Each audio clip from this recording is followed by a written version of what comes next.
Esos tiempos de apostasía, y la porción bíblica que estudiaremos hoy es muy real y aplicable al contexto en el cual vivimos.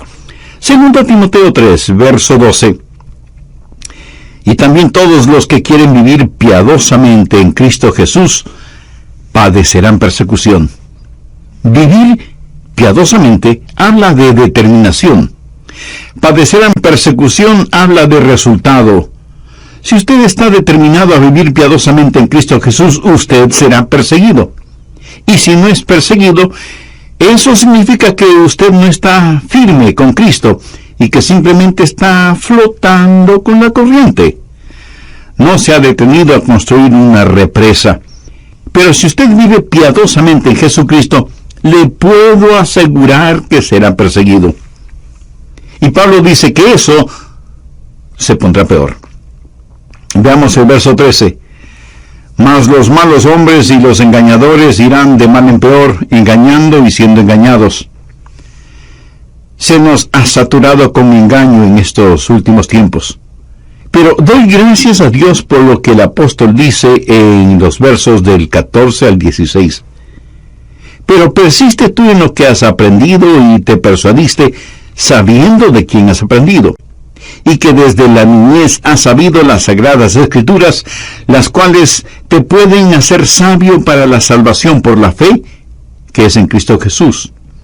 Toda la escritura es inspirada por Dios y útil para enseñar, para redarguir, para corregir, para instruir en justicia, a fin de que el hombre de Dios sea perfecto, enteramente preparado para toda buena obra. El Dr. Lee, quien fuera un gran pastor, rindió un hermoso tributo a la Biblia cuando escribió lo siguiente: la Biblia es un libro que está mucho más allá de todos los libros, así como un río es mucho más que un arroyuelo. Es un libro que está sobre todos, así como el sol, con su brillantez, es mucho, mucho más que un simple candil. Es como las alas de un águila, mucho más poderosas que las alas de un gorrión. La Biblia es sobrenatural en origen, eterna en duración, infinita en su alcance, divina en autoridad, humana en escritura, inexpresable en valor, inconmensurable en influencia, infinita en alcance, divina en autoridad, regenerativa en poder, infalible en autoridad, universal en interés, personal en su aplicación e inspirada en su totalidad. Es un libro que ha recorrido más senderos, ha viajado por más carreteras, ha golpeado a más puertas y ha hablado a más gente en su propio idioma que ningún otro libro que jamás el mundo haya conocido. Este párrafo, en verdad, es un extraordinario homenaje a la Biblia. Pablo le dijo a Timoteo: desde la niñez has sabido las sagradas escrituras, las cuales te pueden hacer sabio para la salvación por la fe que es en Cristo Jesús. Y luego el apóstol procede a dar esa gran declaración acerca de la inspiración de las escrituras. Toda la escritura es inspirada por Dios y útil para enseñar, para redarguir, para corregir, para instruir en justicia, a fin de que el hombre de Dios sea perfecto, enteramente preparado para toda buena obra. Pablo dice, en primer lugar, que toda escritura es inspirada por Dios. No solo una parte o ciertas partes de la Biblia son inspiradas por Dios. Toda la escritura es inspirada por Dios. Bien podemos decir que la Biblia es el aliento de Dios. Y es muy importante que entendamos esto.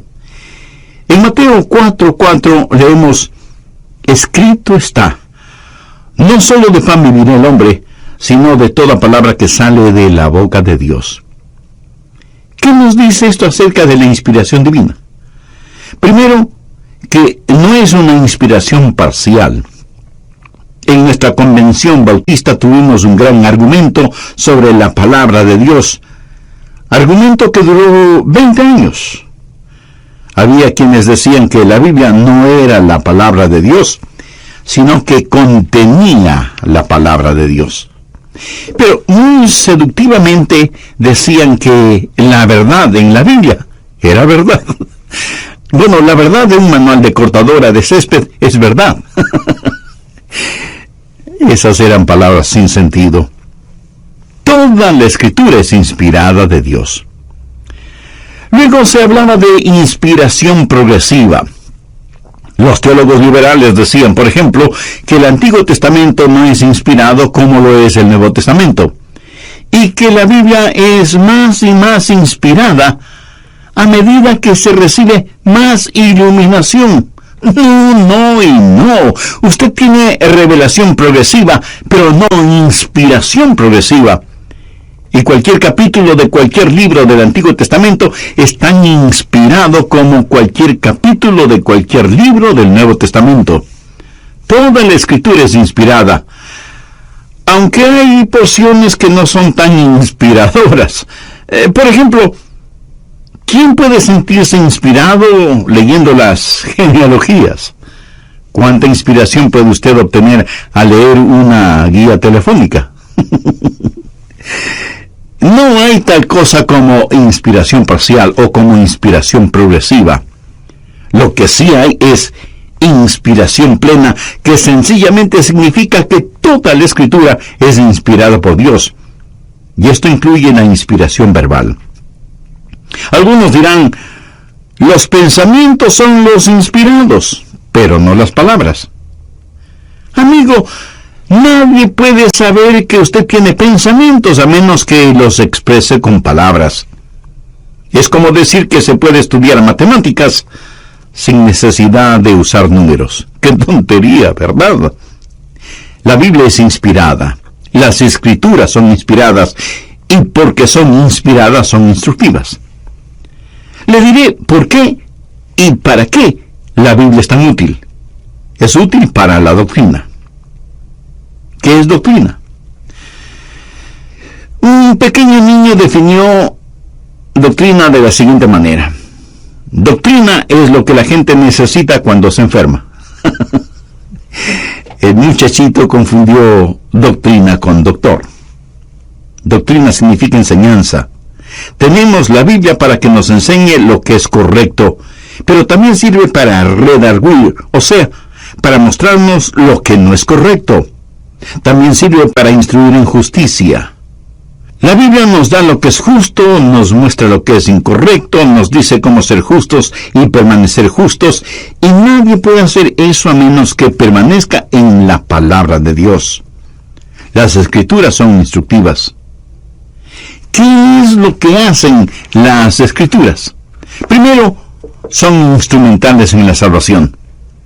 En el verso 15, Pablo le dice a Timoteo, desde la niñez has sabido las sagradas Escrituras, las cuales te pueden hacer sabio para la salvación.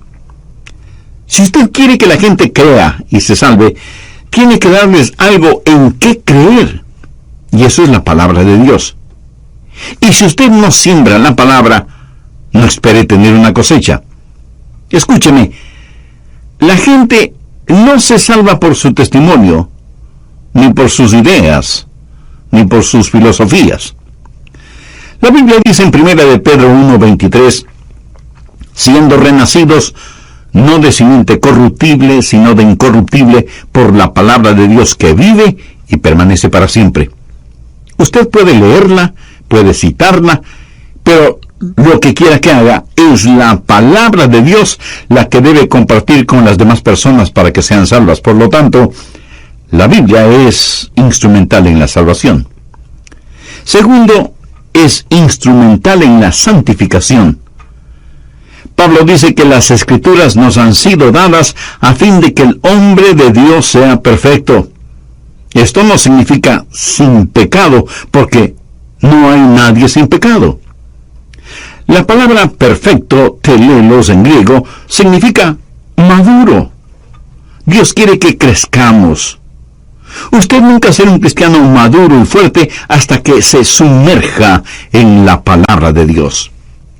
Tercero, es instrumental en el servicio. Mire lo que dice el verso 17, a fin de que el hombre de Dios sea perfecto, enteramente preparado para toda buena obra. La idea aquí es la de un soldado y su equipaje cuando va a la batalla.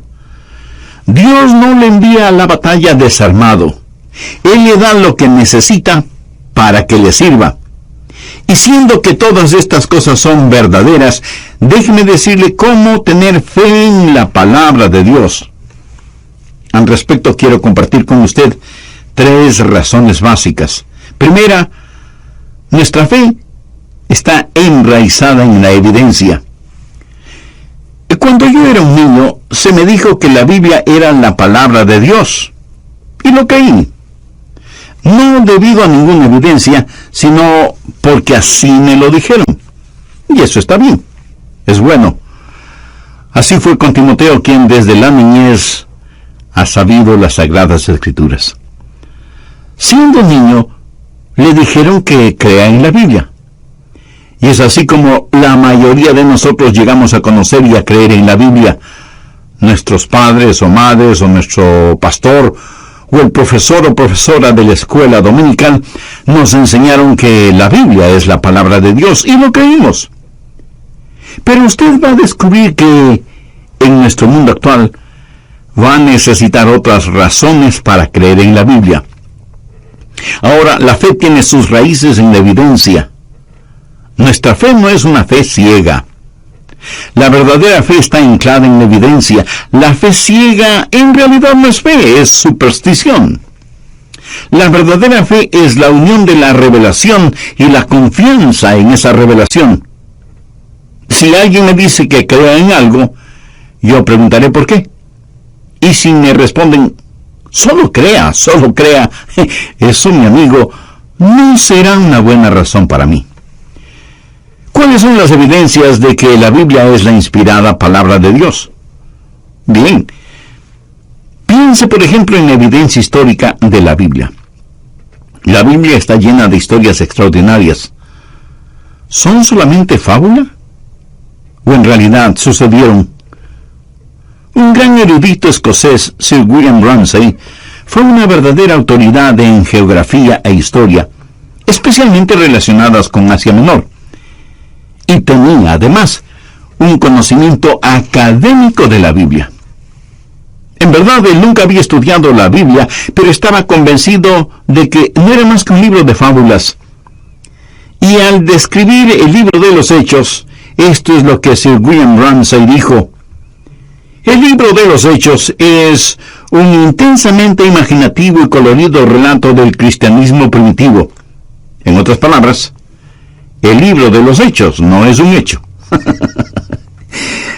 Y este eminente historiador y geógrafo se fue a Medio Oriente con la intención de probar que el doctor Lucas, quien escribió el libro de los Hechos, estuvo completamente equivocado. Ramsay realizó muchos y profundos estudios y al final escribió un libro titulado El amado médico. Y en ese libro, Sir William Ramsay dijo que Lucas fue uno de los más grandes historiadores del mundo. Él cambió por completo su manera de pensar, desarrollando una absoluta confianza en Lucas. Y esto es lo que textualmente Sir William Ramsay dijo: la historia relatada por Lucas es insuperable en cuanto a su confiabilidad.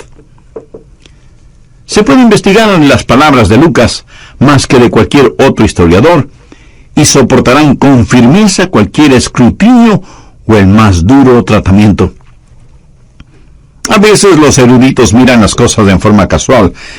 Por ejemplo, pueden decir cosas como esta: el Evangelio de Lucas relata el nacimiento de Jesús, y el capítulo 2 dice que cuando Cirenio fue gobernador de Siria. Esto no puede ser cierto, porque se sabe que Jesús nació antes de la muerte de Herodes. Ahora, recuerde que fue Herodes quien les dijo a los sabios de Oriente que encuentren al niño Jesús. Herodes murió en el año 4 antes de Cristo, así que Jesús tuvo que haber nacido antes del año 4. Pero ellos también tienen los registros históricos y saben que Cirenio fue el gobernador de Siria entre los años 8 y 10 después de Cristo. Por lo tanto, aquí hay un conflicto, y dicen que Lucas fue un historiador descuidado, si es que realmente fue un historiador.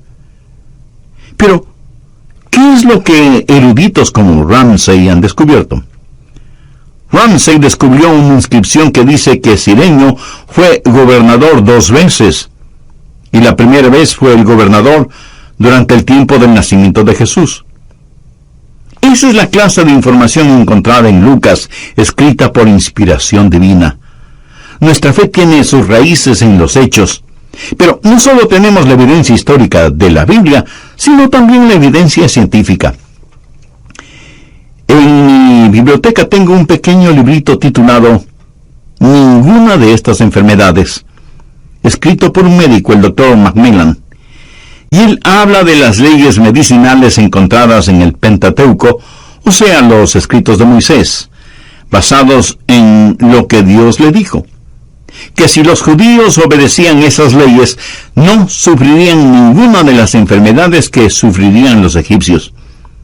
El Dr. Macmillan habla de que los egipcios creían, en cuanto se refiere a la medicina, que de acuerdo a los papiros Ebers, estos papiros son el compendio del conocimiento que los egipcios tenían de la medicina en los tiempos de Moisés, y algunos de los tratamientos médicos egipcios son poco menos que absurdos. Por supuesto que los egipcios fueron muy inteligentes, hicieron mucho en el campo de la medicina, como por ejemplo, operaciones en el cerebro. Hasta ahora se está tratando de averiguar cómo es que los egipcios embalsamaban a los muertos y cosas por el estilo. Pero escuche lo siguiente. Para prevenir las canas, la receta era untar el pelo con la sangre de un gato negro hervida en el aceite de grasa de una serpiente de cascabel. Bueno, después de esa nota de humor, gracias a los antiguos egipcios, voy a detenerme en este punto y terminaremos este estudio en el próximo programa. Como siempre, quiero invitar a quienes no conocen a Cristo como su Salvador personal a que hagan esa decisión espiritual ahora mismo. En forma individual, Dios le ama a usted profundamente y quiere salvarle. Con sus propias palabras, usted, amiga o amigo, puede orar conmigo la siguiente oración. Eterno Dios, te agradezco por la firmeza y veracidad de tu palabra y por tus promesas ciertas y eternas. Sé que soy pecador, que estoy perdido espiritualmente, y vengo a ti en busca de tu gracia y tu misericordia. Señor Jesús, gracias por derramar tu sangre y poner tu propia vida en la cruz del Calvario para pagar por mis pecados. Gracias por amarme de tal manera. Perdóname, límpiame y sálvame. Deseo recibir la vida eterna que solo tú puedes darme. Por eso te invito a que vengas a morar en mi corazón y tomes el control de mi vida. Y ayúdame para que mi vida traiga honor y gloria a tu nombre. Ayúdame para que donde quiera que esté y con quien quiera que esté, pueda ser un fiel testigo de tu amor, tu gracia y tu misericordia, sin que me importen las consecuencias o a pesar. El egipcio fue escrito, Moisés estaba en la Universidad de Egipto. La Biblia nos dice que Moisés fue educado en todo el conocimiento y sabiduría de los egipcios. Yo estoy tan agradecido a Dios por el Pentateuco escrito por Moisés. No encontramos ninguna de las aberraciones medicinales de entonces que pareciera que en la actualidad están siendo promovidas por pseudomédicos y científicos. De hecho, en la Edad Media, en el siglo XIV, un terrible desastre asoló a Europa. 60 millones de personas murieron debido a la plaga negra. La gente caía a muerte en las calles y nadie sabía cómo controlar esa plaga. ¿Sabe qué? No fue la ciencia ni los doctores quienes pudieron controlar esa plaga. Fue la iglesia. Cuando, yendo a las páginas de la Biblia, leyeron en Levítico 13:46, todo el tiempo que la llaga estuviera en él será inmundo, estará impuro y habitará solo. Fuera del campamento será su morada. Amigo, eso en la actualidad es lo que se llama cuarentena. Y aunque eso tiene sentido para nosotros, para ellos en ese tiempo no tenía ningún sentido. Ellos no sabían nada acerca de virus o microbios. Pero Moisés dijo, Esta gente que tiene la plaga debe estar en cuarentena. El Dr. Macmillan, en su interesante librito, cuenta lo que sucedió en 1840 en Viena. A las madres que estaban embarazadas, los doctores les hacían un examen pélvico. Pero esos mismos doctores habían realizado minutos antes autopsias y pasaban de una a otra labor sin jamás lavarse fuertemente las manos. Como consecuencia de esta práctica, o falta de la misma, 1 de cada 6 mujeres embarazadas moría por efectos de las infecciones. Hubo un doctor de apellido Semmelweis que observó este procedimiento, los doctores yendo de la morgue al cuarto de exámenes de las mujeres y viceversa, una y otra vez. Y el doctor Semmelweis dijo a los doctores: no podemos seguir haciendo eso por más tiempo. Será necesario que se laven y restreguen las manos cada vez que salen de la morgue y van a examinar a las mujeres embarazadas.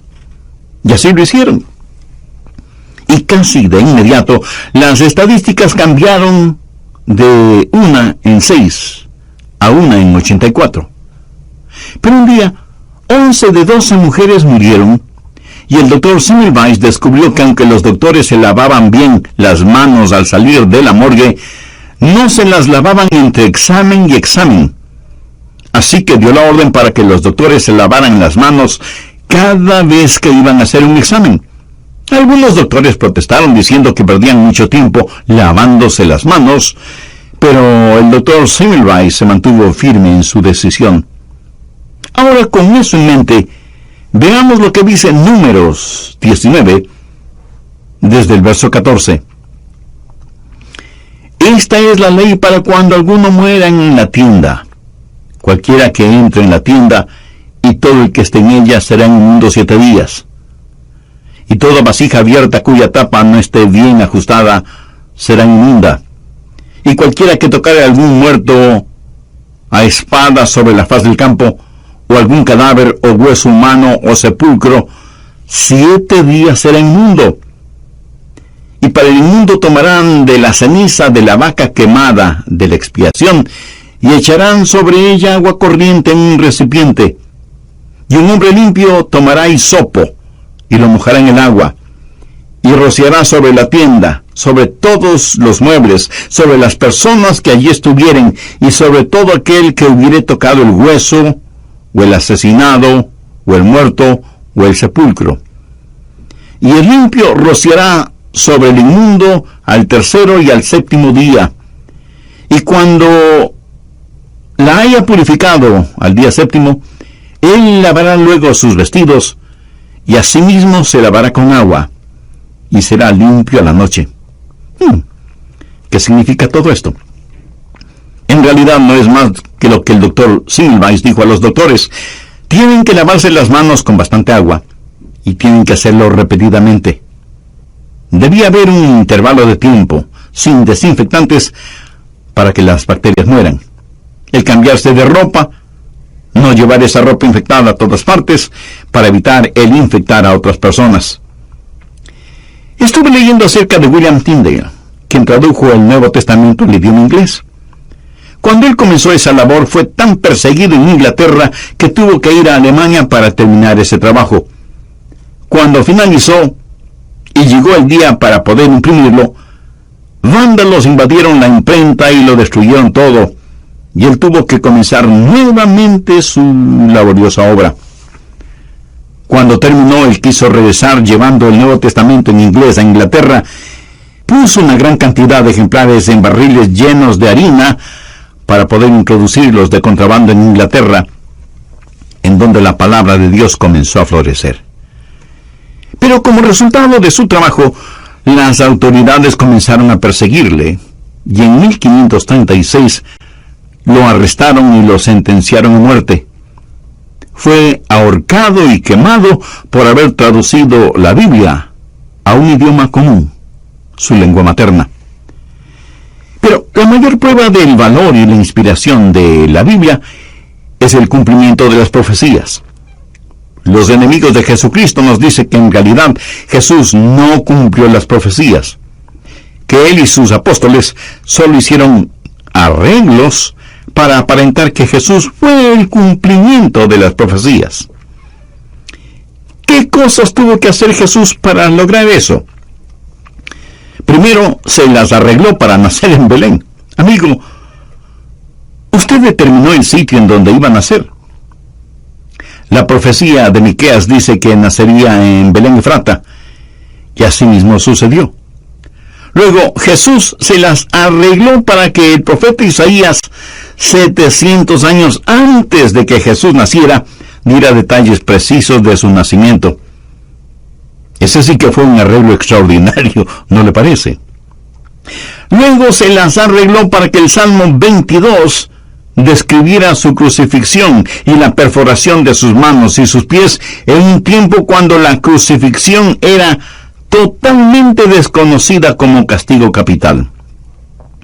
La crucifixión fue un invento romano. El apedreamiento era el castigo conocido cuando se escribió el Salmo 22, pero los enemigos de Jesús dicen que Él arregló todo eso.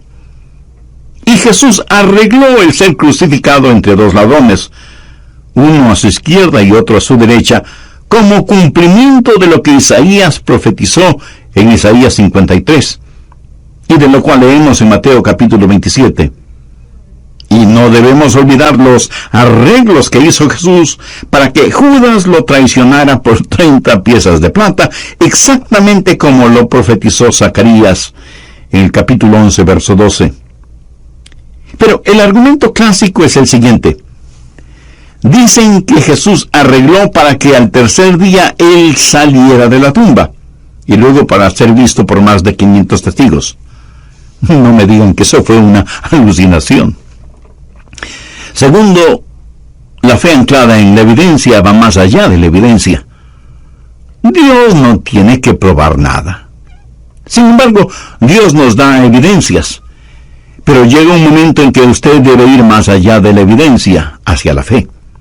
Busque Juan 7:16. Jesús está hablando con los que dudaban y les dijo: mi doctrina no es mía, sino de aquel que me envió. El que quiera hacer la voluntad de Dios conocerá si la doctrina es de Dios, o si yo hablo por mi propia cuenta. ¿Qué quiere decir esto? Que si usted rinde su voluntad a Dios, Él se le revelará. Verá, fe no es una respuesta intelectual a Dios. La fe va mucho más allá. Fe es una respuesta moral a Dios. Jesús dijo: mis ovejas oyen mi voz. Si usted quiere conocer la verdad, Dios le hablará desde las páginas de las Escrituras y como resultado usted tendrá fe. Fe no es primordialmente algo intelectual, es algo moral. En Hebreos 3:12 leemos: mirad que no haya en ninguno de vosotros corazón malo de incredulidad. No está hablando de una cabeza vacía, sino de un corazón malo. Usted puede creer si quiere creer. Dios se revelará a aquel que desea entender. Cuando mis ojos están bien, respondo a la luz. Cuando mis oídos están bien, responden al sonido.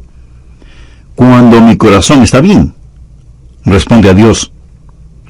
Fe es la respuesta moral a Dios, y Él siempre le dará suficiente evidencia para creer, y le dará su Espíritu Santo para que pueda crecer. Tercero, la misma fe viene a ser su mejor evidencia. Busque el Salmo 34:8. Gustad y ved que es bueno Jehová, dichoso el hombre que confía en Él. Yo nací en la Florida y allí abundan los mangos, y a mí me fascinan los mangos, qué ricos que son, y si usted nunca los ha probado, no sabe lo que se pierde. Ahora, debo reconocer que muchas personas no saben lo que son los mangos. Suponga que alguien le regala un mango. Es una hermosa fruta. Usted puede decir que luce muy bien. Y si huele un mango, dirá que huele bien. Pero entonces pregunta: ¿cómo sé que realmente es bueno? Y alguien podrá responderle: porque los mangos siempre son ricos. Bueno, espere un minuto. Ese mango luce muy bien y huele muy bien, esa es la evidencia. Y cuando alguien dice que los mangos son deliciosos, eso es testimonio. Pero cuando usted come un mango, eso es experiencia. ¿Ha escuchado y recuerda la historia del hombre que nació ciego y que Jesús lo sanó? Los fariseos y los líderes religiosos le preguntaron al ex ciego, ¿quién te sanó? ¿Cuáles eran sus credenciales? Explícanos lo que te sucedió. Y aunque el hombre no lo pudo explicar todo, sin embargo dijo, una cosa sé, que habiendo sido ciego, ahora veo. O sea, este hombre tenía la evidencia en sí mismo, él era la evidencia. Primera de Juan 2:20 dice, pero vosotros tenéis la unción del Santo y conocéis todas las cosas. Y aquí se hace referencia al Espíritu Santo. Y un poco más adelante en el verso 27 leemos,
pero la unción que vosotros recibisteis de él permanece en vosotros, y no tenéis necesidad de que nadie os enseñe.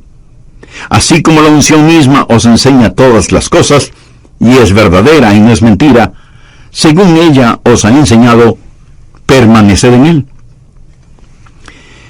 Guillermo Campbell fue un hombre que vivió hace mucho tiempo y que sufría frecuentes lapsos de desaliento, y sin embargo escribió las siguientes palabras.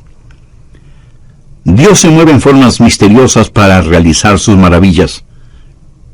Pero antes de que él escribiera eso, estuvo en un profundo estado de desánimo y desesperación. Tenía pensamientos suicidas. Como vivía en Inglaterra, pensó tirarse al río Thames y ahogarse. Alquiló un carruaje tirado por un caballo para que lo llevara hasta el río Thames. Era un día con mucha neblina, lo cual es lo normal en Londres, por lo cual quien manejaba el carruaje se perdió y no pudo encontrar el camino hacia el río, y de pronto estaban en el mismo punto de donde partieron. Guillermo Campbell se desesperó aún más, compró una pistola, se la puso contra la sien, apretó el gatillo que por alguna circunstancia se trabó y no disparó. Más desanimado todavía, decidió envenenarse. Ingirió un veneno que lo enfermó, pero no le mató. Ya no sabía qué hacer. Y en la habitación del hotel en donde estaba, comenzó a caminar de un lado hacia el otro. De pronto sus ojos ven una Biblia. Nunca antes la había leído. La leyó ávidamente y descubrió al Salvador. Y allí mismo entregó su vida a Jesús.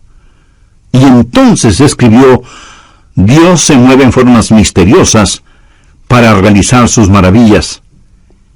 Él pone sus pies en el mar y cabalga en la tormenta. Santos temerosos, tengan ánimo. Las grises nubes que tanto temen, llenas están de su misericordia, y se romperán en bendiciones sobre sus cabezas. A lo mejor usted, mi amigo, es un santo temeroso en estos días desesperantes en los cuales vivimos. Aférrese fuertemente a la palabra de Dios porque, se lo aseguro, la va a necesitar. Y ustedes, padres y madres que me escuchan, es mejor que comiencen a inculcar verdades bíblicas a sus hijos. Estas verdades bíblicas no las van a aprender ni en la escuela, y ni siquiera en las clases de la escuela dominical, porque en ella solo probarán esas verdades. Piénselo. En promedio, los hijos de padres creyentes asisten 40 domingos a la escuela dominical, de las 52 semanas que tiene el año. Y ya en la clase dominical solo recibirán de 25 a 30 minutos de enseñanza bíblica, o sea, 20 horas al año. ¿Cree usted que pueden llegar a conocer la Biblia con solo 20 horas al año? No. Los periódicos y las revistas no les enseñarán verdades bíblicas, y menos aún el canal MTV. Entonces, ¿cómo van a aprender las verdades bíblicas? Padres y madres, es mejor que comiencen a enseñar la Biblia a sus hijos, porque ustedes están marchando al ocaso de sus vidas, mientras que ellos están comenzando la vida. Y cuando piense en esto con relación a sus hijos,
pues vamos a 2 de Timoteo 3, los versos del 13 al 17. Mas los malos hombres y los engañadores irán de mal en peor, engañando y siendo engañados. Pero tú persiste en lo que has aprendido, y te persuadiste, sabiendo de quién has aprendido, y que desde la niñez has sabido las sagradas escrituras, las cuales te pueden hacer sabio para la salvación por la fe que es en Cristo Jesús. Toda la Escritura es inspirada por Dios y útil para redarguir, para enseñar, para corregir, para instruir en justicia, a fin de que el hombre de Dios sea perfecto, enteramente preparado para toda buena obra. Padres y madres creyentes, hermanos y hermanas en la fe, debemos implorar a Dios que nos ayude a atesorar su palabra en nuestros corazones, que aprendamos su palabra, la obedezcamos, la enseñemos, la prediquemos y la compartamos. La Biblia tiene un héroe, su nombre es Jesucristo, y del Génesis al Apocalipsis, la Biblia tiene un mensaje central: Jesús salva. Y si usted pone su fe en Él, Él le salvará. La Biblia lo dice en forma clara, precisa y sencilla: cree en el Señor Jesucristo y será salvo. Y si usted, que me está escuchando en este momento, no tiene la seguridad de ser salvo porque no tiene una relación personal con el Señor Jesucristo, le invito a orar conmigo la siguiente oración. Querido Dios, soy un pecador y estoy perdido. Mi pecado merece tu castigo, pero yo lo que necesito es tu misericordia. Señor Jesús, tú moriste para salvarme y prometiste hacerlo si confiaba en ti. Pues confío en ti para que me perdones y me salves.